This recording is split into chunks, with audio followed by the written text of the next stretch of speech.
You're back watching Bloodstock TV, and I am sitting here with Jake from UNPEOPLE. Dude, it's an absolute pleasure to have you sitting here with us today. First time at Bloodstock. How's it feeling? Superb. And likewise, absolute pleasure. Thanks for having us. Amazing.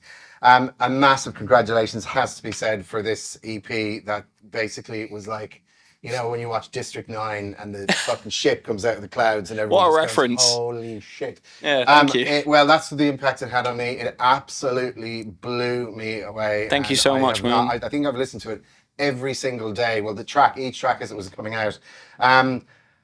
Has it been just an absolutely wild ride so far since that it was like that fuse was lit and then... Yeah, it's been unbelievable. Like, truly humbled by the reception. It's been absolutely astounding. Glad people were connecting with it more than anything. Yeah, big time. And one of the reasons I think is that underneath all of it, there's just exceptional songwriting. Thank you. I mean, if you listen to the key changes that are going on in the songs, you don't even need to do that because the songs are great, but there's so much in there. There's so much under the surface.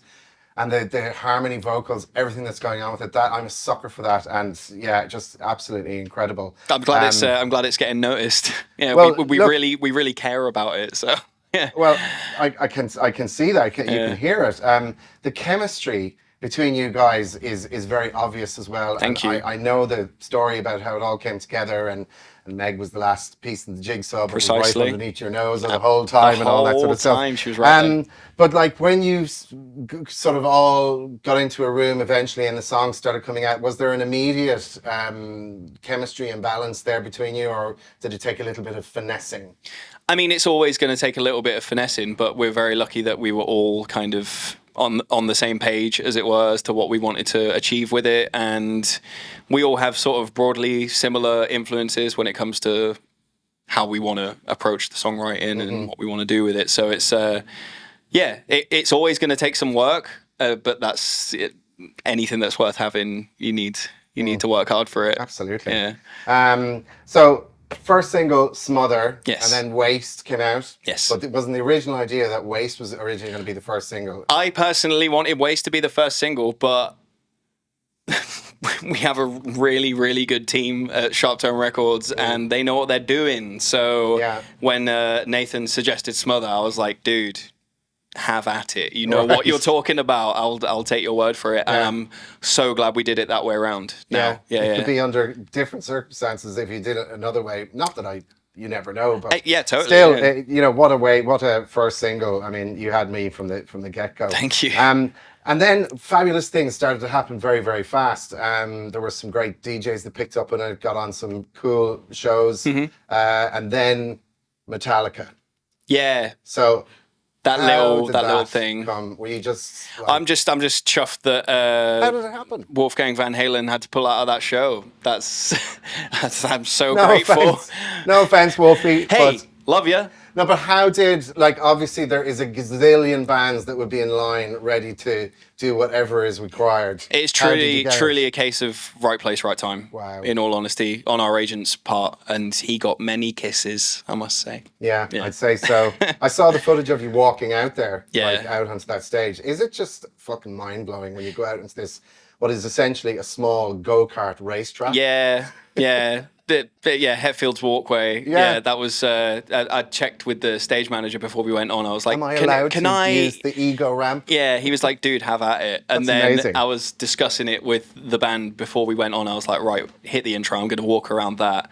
And Nathan, our lovely label A&R, heard me saying that, and came up behind me. He was like, "You going to walk out on the ramp?" I was like, "Yeah." He's like, "Good, fucking do it." Was it weird being out there and then looking back like?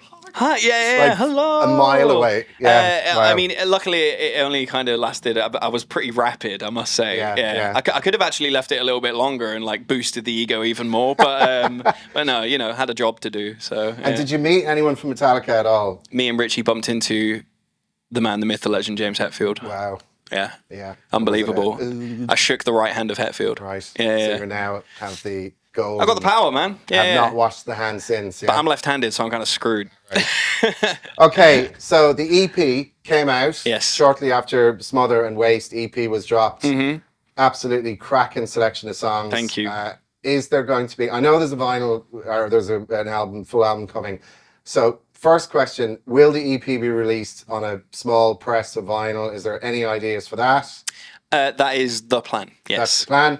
And then the second question is, the existing songs in the EP, will they also feature on what I'm hoping is there's going to be a full length? I think we're potentially going to carry one or two over, yeah. Because, I mean, the album is going to be the first real big push that we have as a band, and I think some of the material off the EP is strong enough to where that it should be included in the album stuff as well. Okay, definitely. Cool. And then just in terms of just management, the story of how Unpeople kind of came together is it's online, so I'm not going to go down that road about how it all came together. But Biffy Clyro's management, you caught their eye. Yes. And was that did that come out of left field, or how did that come about? Completely. It wasn't even something that we were necessarily thinking about at the time, because we were still relatively like embryonic as a band, and we were very lucky that our good friends Conjurer, shout out Conjurer, took us on a short run that was sponsored by the Music Venue Trust. It was 6 shows, so much fun, like unbelievably grateful for them to have taken us out on that. And Nathan from Sharptone was at the Bedford show, and afterwards he said, a guy came and watched you tonight, and he manages a little known band called Biffy Clyro, and he didn't he said, and he didn't think you were shit, so that's thumbs up. That's man, so many incredible things have happened to you in such a short period of time. Yes. With this band, I know you've been in other bands, and it's not been like you just woke up one morning. It's not our first rodeo that we're going to do. But so what are the remaining plans for the year? Just a few more festivals, keep plugging away, writing the album, and do what I like to call band stuff, which is write the songs, record the songs, play the songs live. Cool. All right. Well, with that being said, I wish you the best of luck with everything. Thanks for being here. And I have a feeling that you are going to be back here much more high up on the bill in the years to come. Here's hoping. And, everybody get stuck into Unpeople. Seriously, you won't be disappointed. It is music that I think makes me feel really good. It's really just euphoric, happy, awesome fucking music. What more could we ask for? Thank you. Yeah. So amazing. Thank you so much, man. Absolute pleasure. Wicked. Likewise.